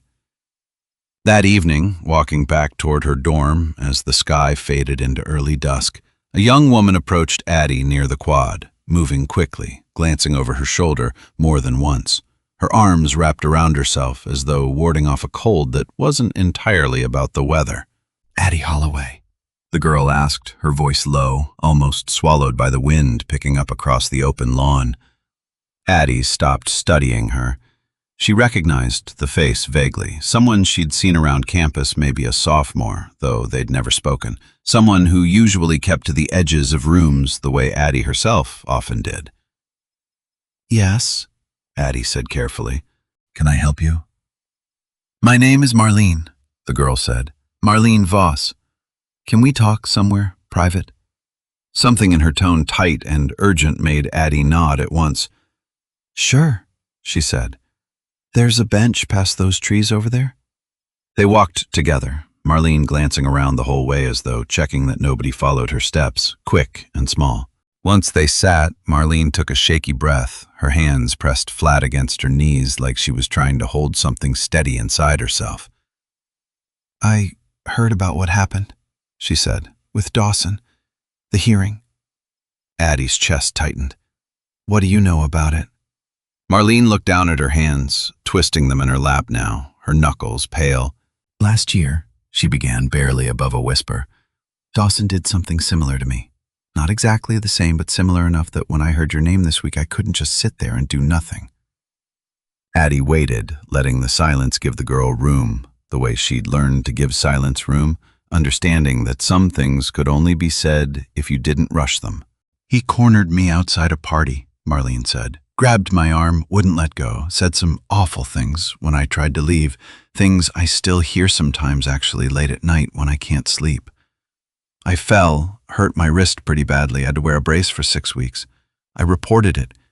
To campus security, to the dean's office, all of it, thinking that would be enough, thinking the truth would just be believed because it was true. What happened? Addie asked gently. Marlene's eyes filled now, though her voice stayed even, like she'd rehearsed this in her head many times over the past year, waiting for a chance to finally say it out loud to someone who might actually understand. His father showed up, she said, personally. Met with my parents at our house, not even at the school, like it was some kind of business meeting. Offered to cover my medical bills. Offered a, quote, generous contribution toward my remaining tuition if I withdrew the complaint and signed something saying I wouldn't discuss it publicly. Called it a resolution, like it was something we were solving together instead of something he was burying. Addie's stomach turned. And you signed it? My family isn't wealthy, Marlene said, wiping her eyes with the back of her hand. My dad had just lost his job that spring. The plant he worked at closed down. That money meant everything to us, meant I could actually stay in school. I felt like I didn't have a choice, like saying no would have been choosing my own pride over my family's stability. She looked up now, her face a mix of shame and desperate hope, searching Addie's expression for something. I've regretted it every day since. I should have fought it. But I was scared and 18, and I didn't know any better, and nobody told me there'd be a cost to staying quiet, too. You weren't stupid, Addie said firmly, reaching over without thinking to steady Marlene's twisting hands. You were scared, and you were protecting your family. That's not the same thing as being stupid. Marlene nodded, though it didn't seem to comfort her much, her chin trembling. I heard about your hearing, she said. And I couldn't just sit back again, not this time. I want to help you. I'll tell them what happened to me if it helps show what kind of person he really is, what his family's really capable of. Addie felt something rise in her chest. Gratitude tangled up with something fiercer, more protective, something that felt almost like the discipline her father had taught her. The same instinct that had put her between Dawson and Junie in that parking lot. Are you sure? She asked. His father could come after you again. Your family. I know, Marlene said, straightening her shoulders slightly, a small, determined set coming into her jaw. But I'm tired of watching him walk around this campus like he owns it, knowing what I know, knowing I let him get away with it once already. I'm done being quiet. I talked to my mom last night. She agrees. She said we should have fought it the first time. Addie reached out and squeezed her hand. Thank you, she said. Really, this could change everything. Marlene managed a small, watery smile, the first hint of something lighter crossing her face. Let's just hope it's enough, she said. Thursday, the day before the hearing, brought a quiet kind of dread that settled over Addie like fog rolling off a river at dusk, thick and slow and impossible to see through clearly. She met with Coach Reeves and Walt Higgins that morning in a small conference room near the security office, 3 folding chairs pulled around a table scattered with papers, the 3 of them gathering whatever pieces they could before the clock ran out. Walt laid the old newspaper article on the table, smoothing its crease flat with the side of his hand. "This won't prove what happened Friday night," he admitted, "but it'll matter to the board. Trust me, I've sat through enough hearings in my life to know that context matters more than people like to admit. People respect a name like your father's once they understand who he really was." Reeves nodded, arms crossed, his expression tight with concentration. "I've talked to a few faculty members on the disciplinary board," he said, quietly, over coffee, nothing improper. "Can't promise anything, but I've asked them to keep an open mind, reminded a couple of them what kind of favors this family's called in before." "And Marlene's agreed to testify?" Addie added, her voice steadier than she felt. "About what happened to her last year?" Walt's expression darkened. "That takes real nerve," he said, "given what she's up against, given what happened to her the first time she tried."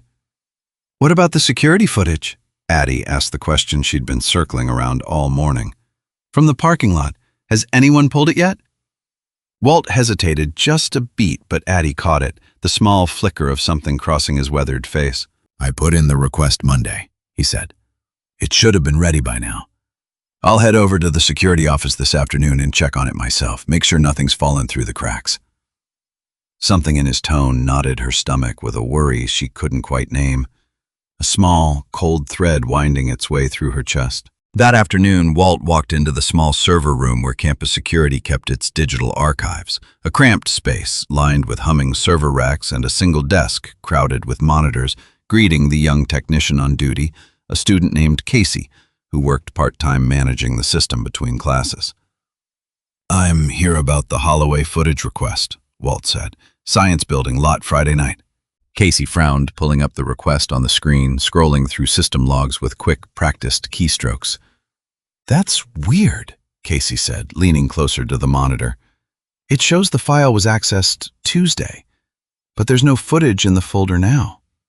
Something cold settled in Walt's chest, a familiar, unwelcome sensation from decades of cases that had gone sideways in exactly this way. "What do you mean, no footage? I mean, it's gone," Casey said, clicking through folders with growing confusion, his brow furrowing deeper with each empty directory.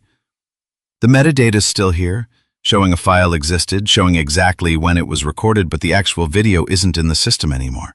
Like, someone deleted just the file itself and left the label behind." "Can you recover it?"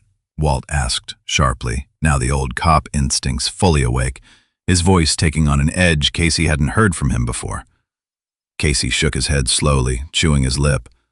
"Not without the backup server, and that's managed off-site by a third-party contractor. I'd have to file a request through them, and that could take days, maybe longer, depending on how backed up their support queue is." "We don't have days," Walt said mostly to himself, staring hard at the empty folder as though it might change its mind. "The hearing's tomorrow." He asked Casey who'd accessed the file Tuesday. The logs showed only an administrative login, generic, untraceable to a single person. Without a deeper audit, they didn't have time to run before tomorrow afternoon. Walt stood there a long moment staring at the empty folder, piecing together what he already suspected, but couldn't yet prove, the shape of it settling into place in his mind the way the shape of a case always eventually settles, whether you want it to or not. Somebody hadn't wanted that footage surviving until Friday. And there was only one family on this campus with the kind of reach to make something like that disappear quietly, cleanly, without leaving fingerprints anywhere an ordinary audit would find them.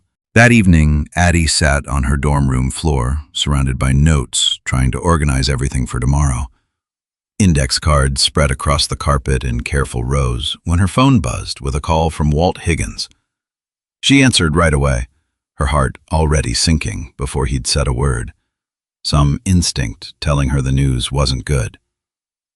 "Mr. Higgins? Did you get the footage?"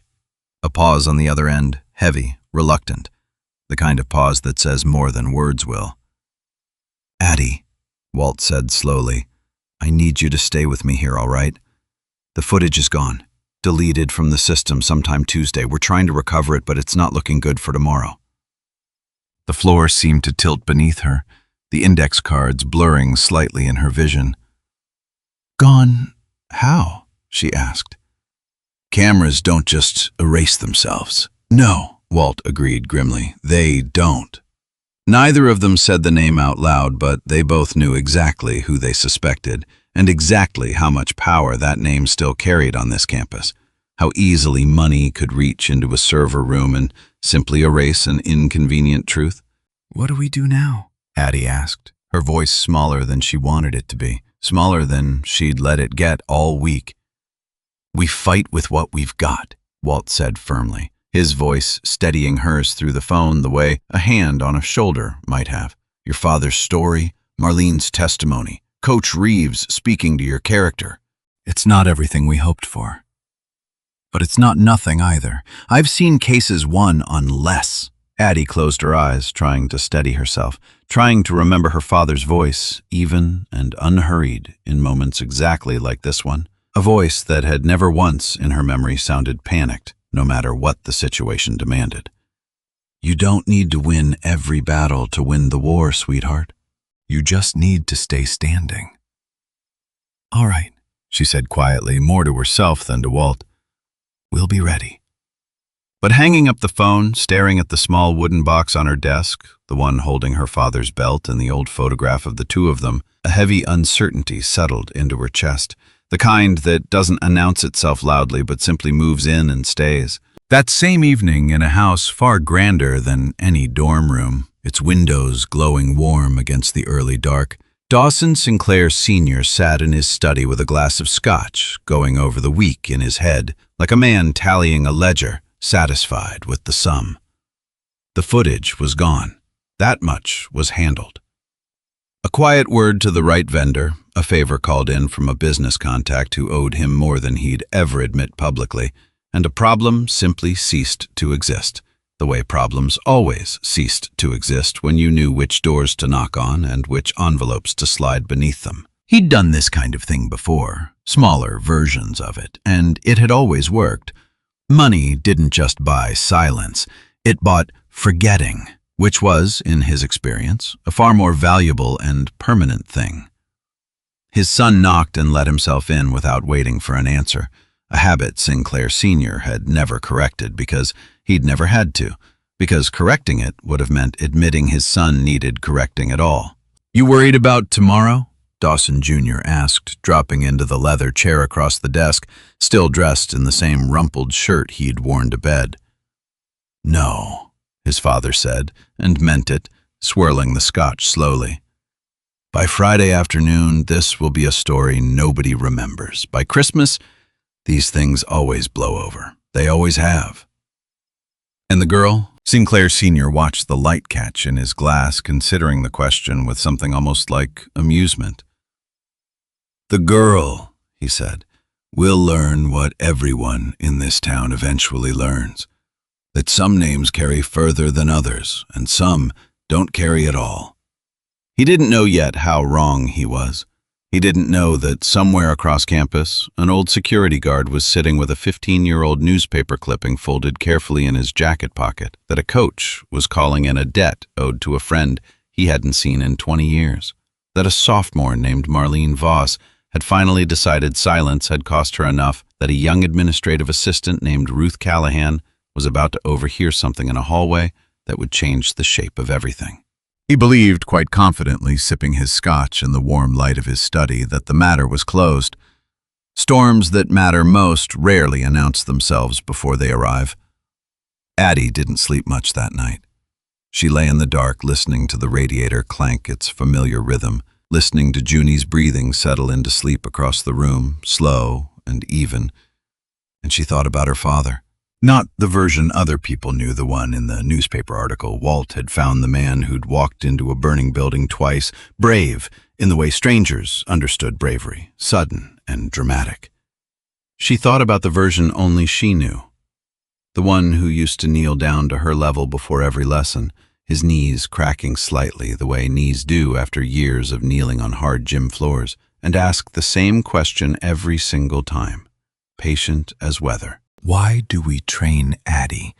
And she'd answer the way he'd taught her to answer over and over until the words stopped being words and just became something true she carried in her bones, something she could reach for, even now, even 4 hours from home, even with everything on the line.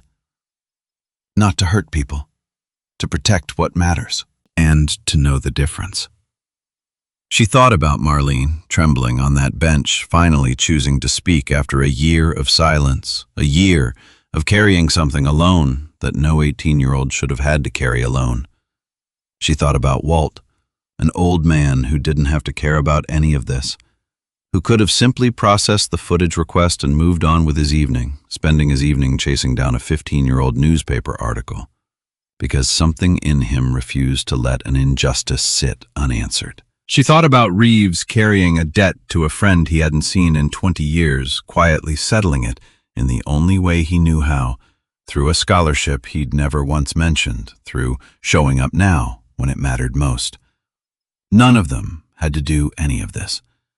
That was the thing that kept turning over in her mind as the night wore on, the radiator ticking its slow rhythm beside her. Nobody had asked Walt to dig. Nobody had asked Reeves to help. Nobody had asked Marlene to relive the worst night of her college life in front of strangers, in front of the very family that had once paid her to stay silent. They'd chosen it. All of them. The same way her father had chosen twice to walk back into a burning building for people he'd never met, people who had no claim on him beyond the simple fact that they needed help, and he was there to give it. Maybe that was the part he'd never fully explained to her all those years on the mat, kneeling down to ask his patient question. That discipline wasn't just something you carried alone. It was something that, when it mattered, drew other disciplined people toward you, the way a lit window draws travelers in from the cold, the way one small act of courage seemed to give other people permission to find their own. She finally drifted off sometime past 2 in the morning, her father's belt resting in its box on the desk beside her, the campus outside her window gone dark and still holding its breath for the morning that was coming. A morning that would decide in a handful of hours whether everything her father had taught her would be enough to carry her through.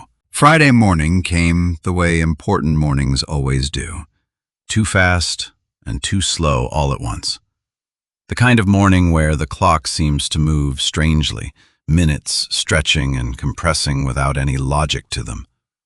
Addie woke before her alarm, lying still for a moment in the gray early light, listening to the campus outside slowly coming to life, a delivery truck idling somewhere near the dining hall, a door closing 2 floors below. She stood in front of the small mirror in her dorm room, smoothing down the collar of a plain gray blazer Junie had lent her for the occasion, one Junie had ironed the night before without being asked, laying it carefully over the back of a chair like something ceremonial. Her hands were steady. Her stomach was not. "You look ready," Junie said, standing behind her, arms crossed, trying to sound braver than she looked, her own eyes a little red from a short, restless night. "I don't feel ready," Addie admitted. "Nobody ever does," Junie said. "Not for the big stuff. My mom always says that. Feeling ready is for the small stuff."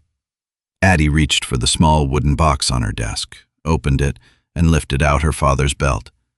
She didn't plan to wear it. That wasn't the point.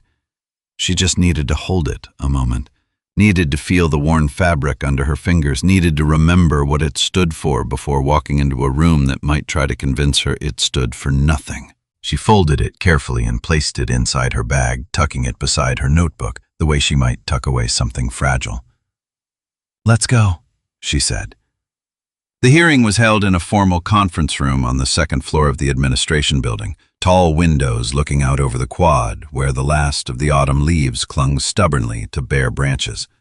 A long table at the front where 5 members of the Board of Student Conduct sat, papers spread before them, name placards set neatly in front of each seat. Addie sat on one side, Coach Reeves beside her in a jacket that looked like it hadn't been worn since some faculty ceremony years back.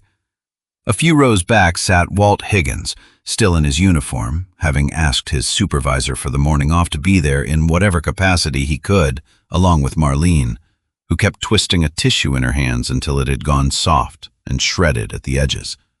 Her mother, sitting close beside her, one arm looped protectively through her daughter's. Across the room sat Dawson Sinclair Jr., dressed sharply in a blazer that looked expensive even from a distance, his hair combed with unusual care, his father seated directly behind him, along with the family's attorney, a tall man with silver hair and an expression that suggested the outcome had already been decided in his mind. A leather folder open in front of him, thick with papers.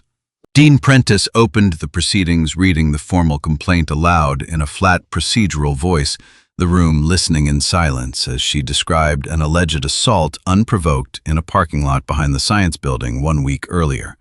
The language stiff and clinical in a way that seemed to drain the actual night of any of its real texture.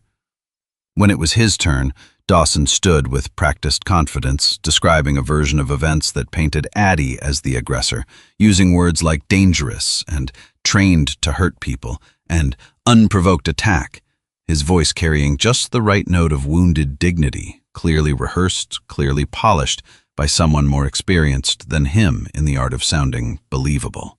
Addie listened, hands folded in her lap, jaw tight but steady, watching him lie with an ease that made something cold settle in her chest. Not fear, exactly, but a kind of quiet astonishment at how smoothly untruth could wear the shape of truth when it was dressed well enough. When her turn came, she stood and told what actually happened, simply, without embellishment. Walking through the lot after the library closed. Seeing Junie frightened his hand on her bag, stepping between them, the punch that never landed. "I never touched him," she said, her voice carrying evenly across the quiet room, steady, even though her heart was working hard beneath her calm exterior. "Not once. I only asked him to stop." The board members exchanged glances, unreadable, a few of them making small notes. Then the family's attorney rose, buttoning his jacket with unhurried precision. "Miss Holloway," he said, his tone smooth, almost gentle, the kind of gentleness that's really a sharper tool in disguise, the sort of voice built for exactly this kind of room. "You claim you didn't touch my client, yet you also admit to 16 years of martial arts training. Isn't it possible a trained fighter simply knows how to make an attack look defensive?" "No," Addie said simply, "because that's not what happened." "But you have no proof of that, do you?" the attorney pressed, taking a small step closer, his voice dropping slightly, drawing the room's attention tighter around him. "No footage, no witnesses beyond your own roommate, whose account one might argue is hardly unbiased." Addie's stomach dropped. He was right, and he knew it, and something in his tone made clear he'd known exactly how this particular gap in their case would land before he'd even opened his mouth. The missing footage sat like an open wound in the middle of their case, and now everyone in the room could see it clearly. "We requested the security footage," Walt Higgins said, standing from the back row, unable to stay quiet, his voice carrying the flat authority of 30 years spent testifying in rooms just like this one. "It was deleted from the system 3 days before this hearing." The attorney turned smoothly toward him, unbothered. "That's a serious accusation, Mr. Higgins. Do you have proof of who deleted it?" Walt's jaw tightened. "Not yet," he admitted. "Then perhaps," the attorney said, turning back to the board with the faint, satisfied air of a man closing a door, "we shouldn't be speculating about missing evidence that may simply be a technical malfunction." Dean Prentice called for order as murmurs rippled through the room, a few board members leaning toward each other to whisper. The board conferred quietly among themselves, Professor Marsh's expression unreadable at the head of the table. Then it was Marlene's turn. She stood slowly, hands trembling so badly the shredded tissue nearly fell from her fingers. Her mother reaching up to squeeze her fingers once before letting go. A small, silent gesture of permission. "Last year," Marlene began, her voice shaking but audible, carrying further into the room than she seemed to expect it to. "Dawson Sinclair grabbed my arm outside a party.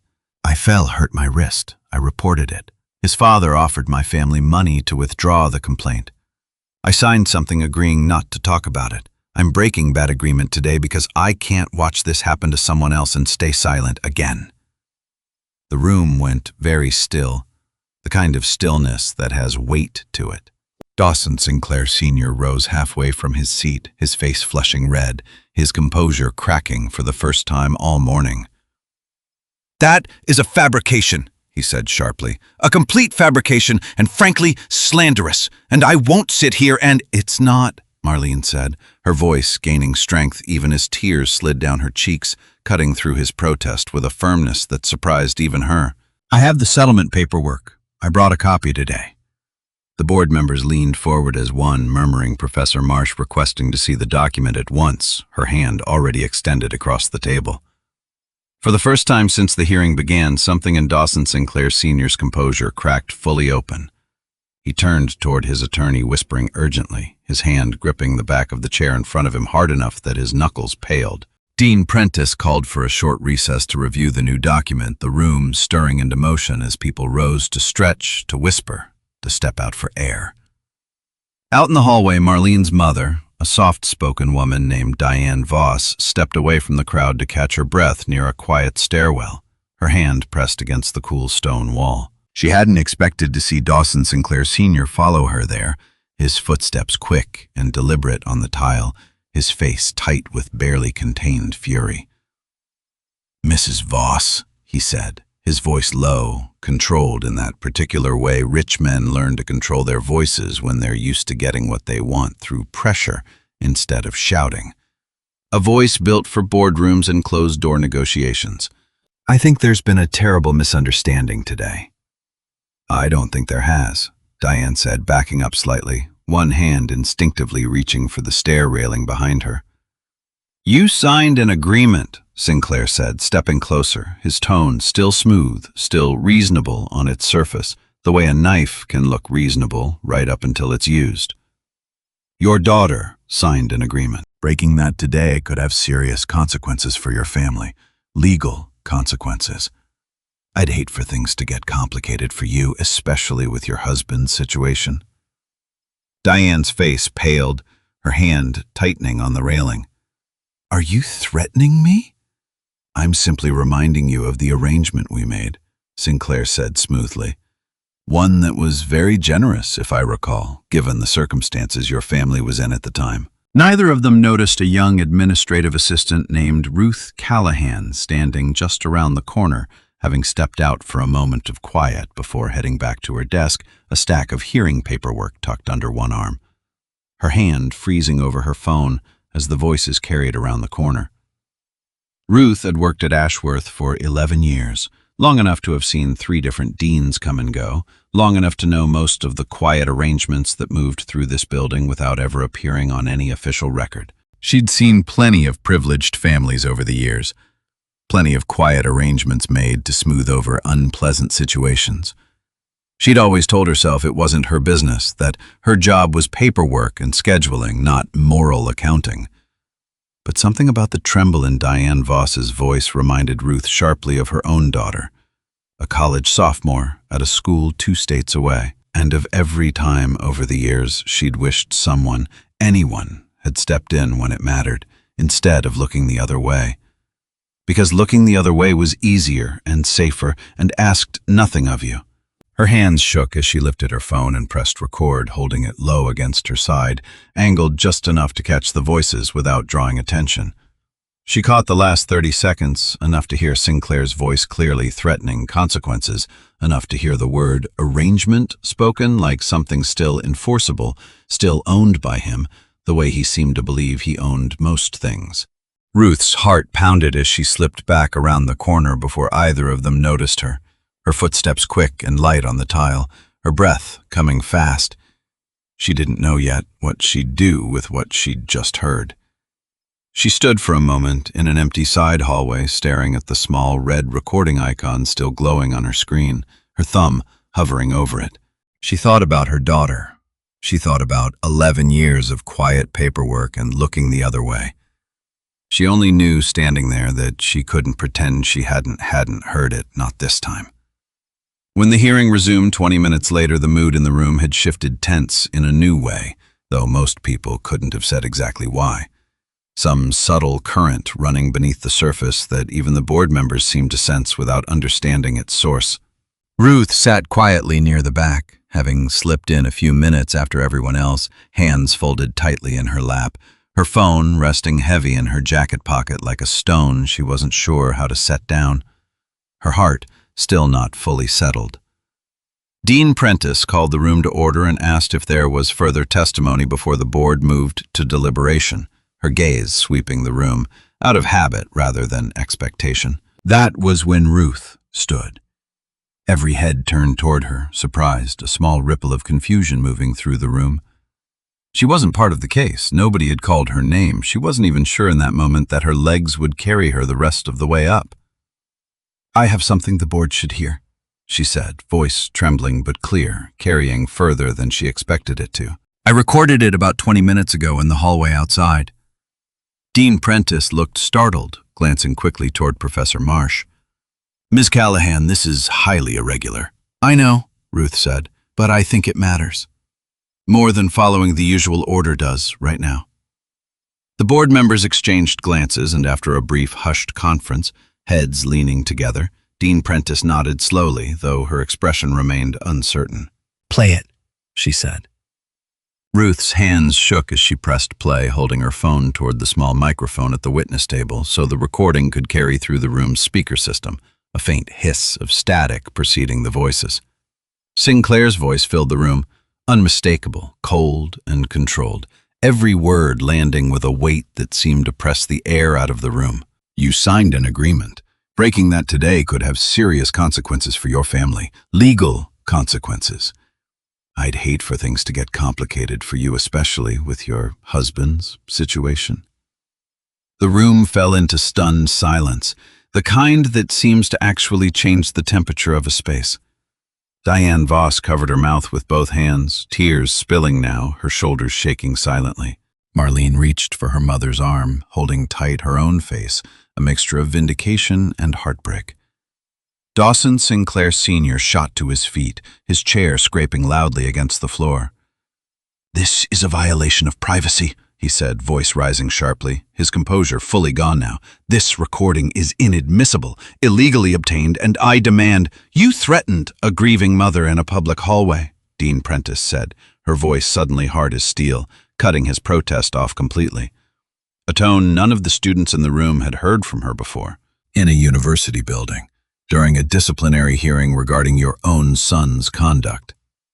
Sinclair opened his mouth to argue further, his face nearly purple now, but the board's chairperson, an older woman named Professor Idalia Marsh, who had said very little all morning, raised her hand for silence, and something in her expression, calm and immovable, made even Sinclair sit back down. "Mr. Sinclair," Professor Marsh said evenly, her voice carrying an authority that needed no volume behind it, "I suggest you allow this hearing to continue without further interruption." The room settled into a heavy, charged quiet, the air still ringing faintly with the echo of the recording.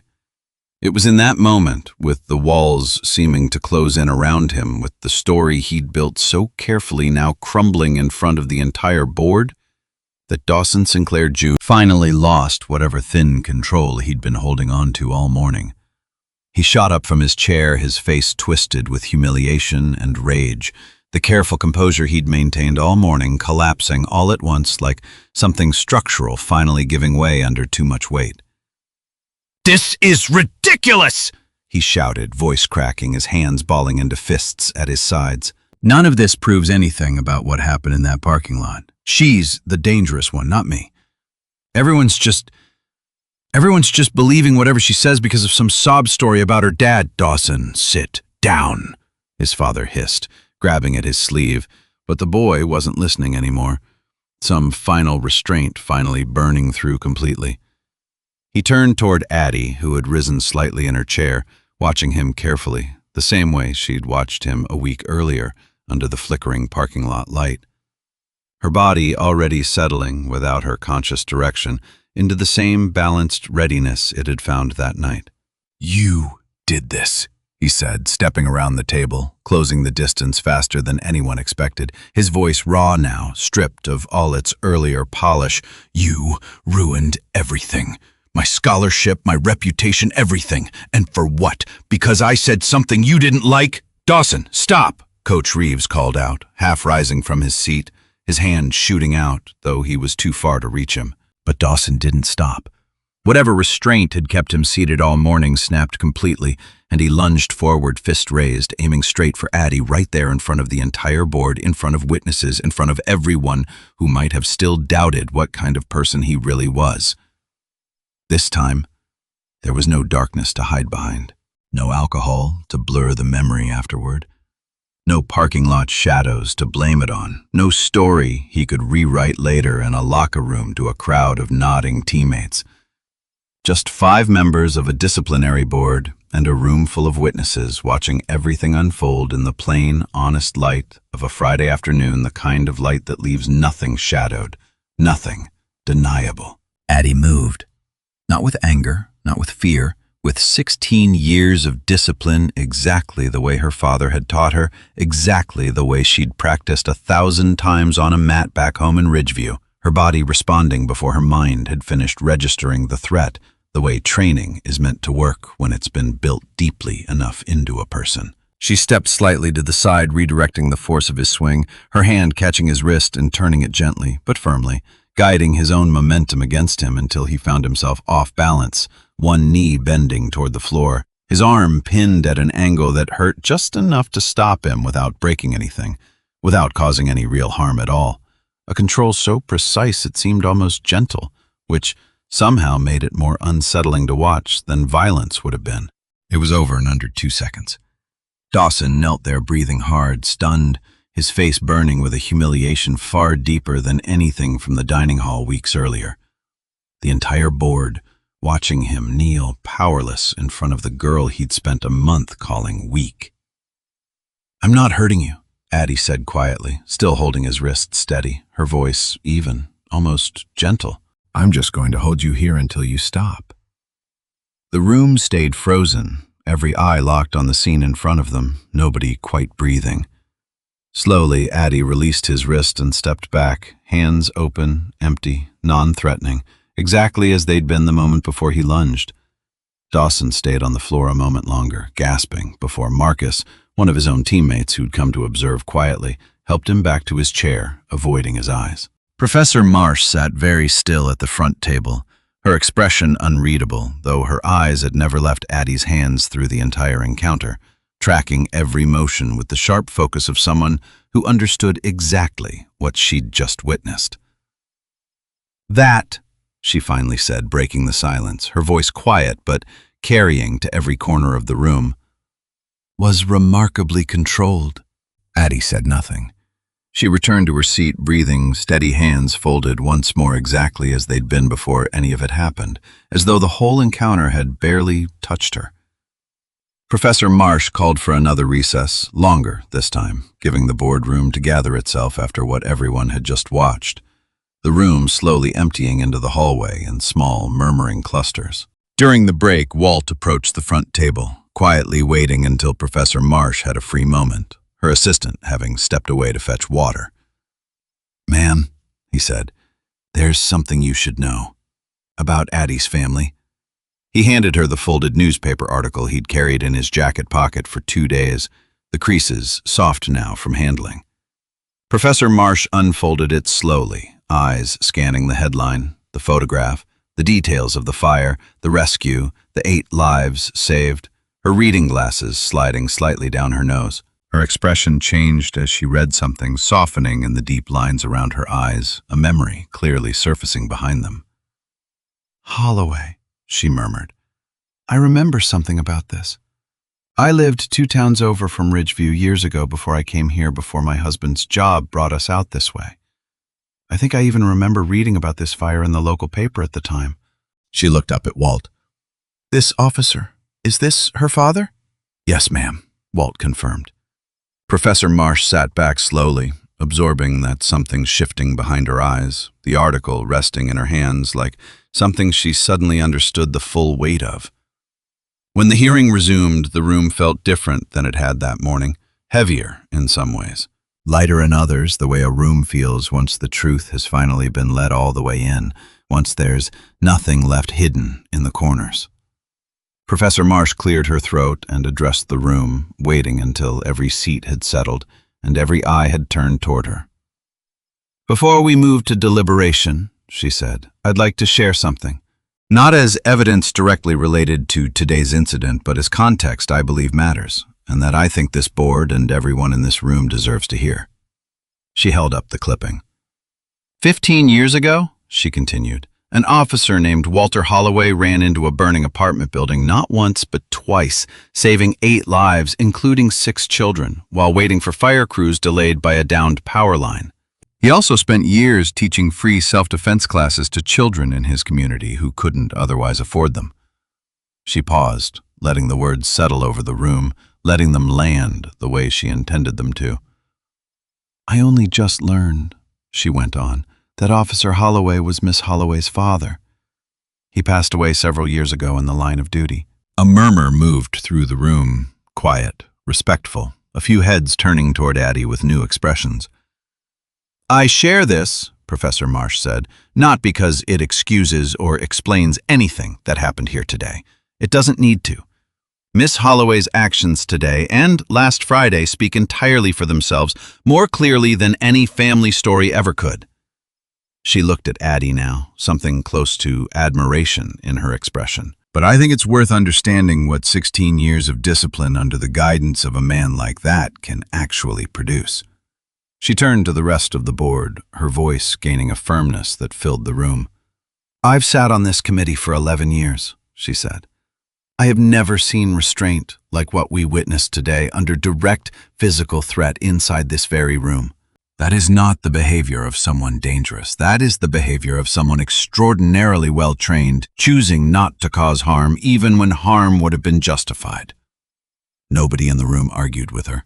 The board's deliberation took less than 20 minutes, though it felt to everyone waiting outside the closed conference room doors considerably longer.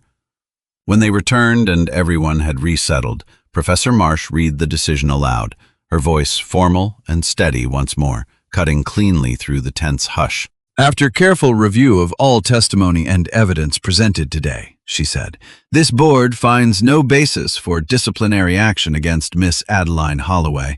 Furthermore, given the evidence presented regarding a prior incident involving Mr. Dawson Sinclair, Jr., and given his conduct displayed here today, this board recommends immediate suspension, pending further investigation, including possible referral to local law enforcement." Dawson sat frozen in his chair, pale, his father beside him gripping the edge of the table so tightly his knuckles had gone white. His silver-haired attorney closing his leather folder with a quiet, defeated click. "Additionally," Professor Marsh continued, "given the serious allegations of interference regarding evidence in this case and the recorded incident of witness intimidation heard today, this matter will be referred to the university's Board of Trustees for review of Mr. Sinclair Sr.'s continued position on that board." The room fell into stunned, heavy silence, broken only by the faint sound of Diane Voss quietly crying against her daughter's shoulder, tears of relief now, rather than fear.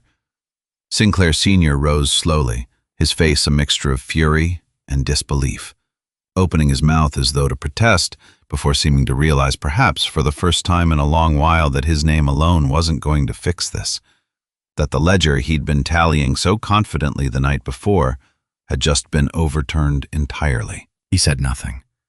He simply gathered his things, gripped his son's arm, and walked out, the attorney trailing silently behind them both, the heavy doors swinging shut on a scene that would be the last time either Sinclair walked into that building with the same standing they'd walked in with that morning.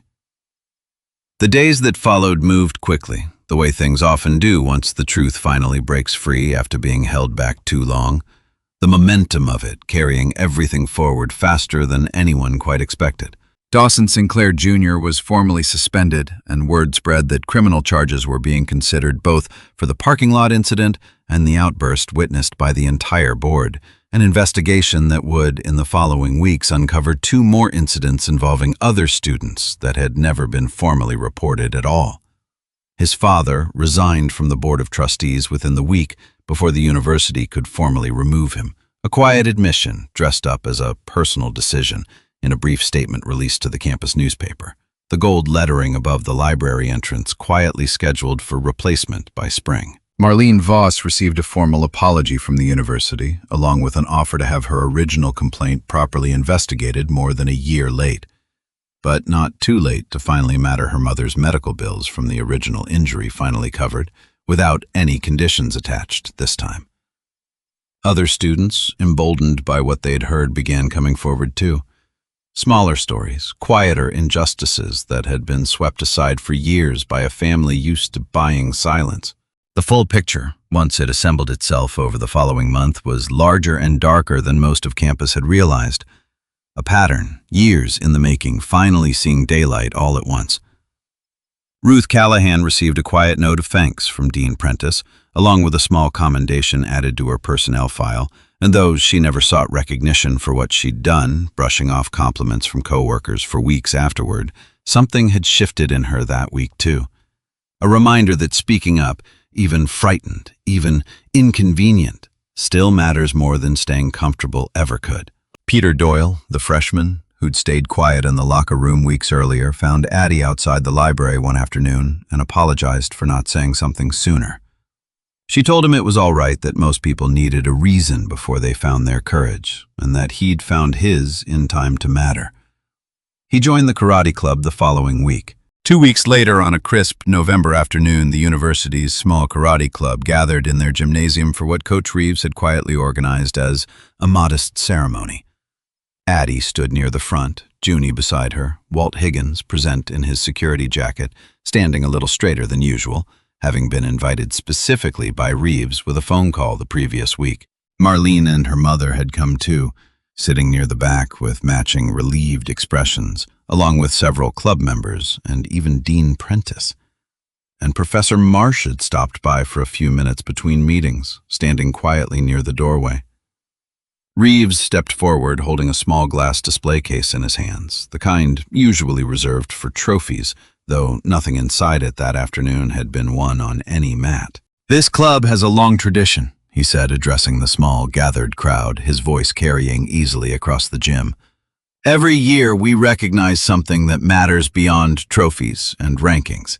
This year, we wanted to recognize discipline. Real discipline. The kind that doesn't announce itself, doesn't seek attention, but holds steady, exactly when it matters most." He turned to Addie.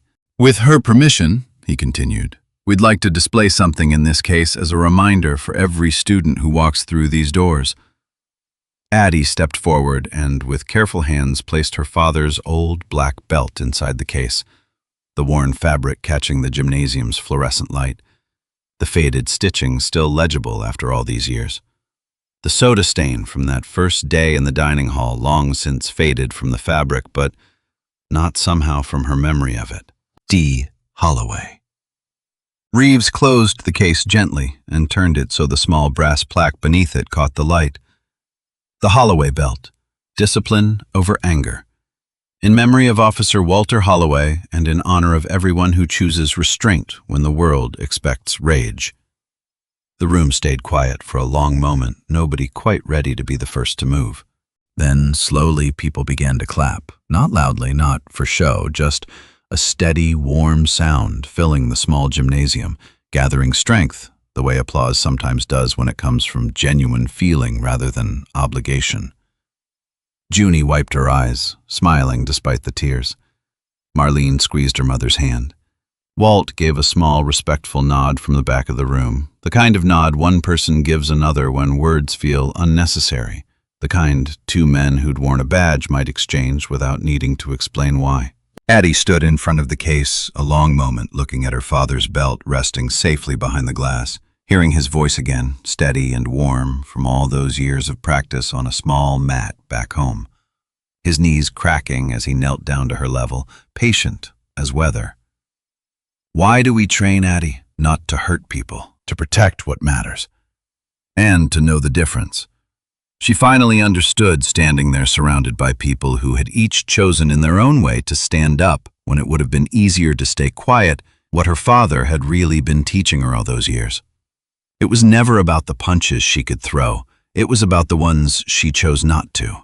Outside, the November afternoon had turned golden, the kind of soft autumn light that makes even an ordinary campus feel worth remembering.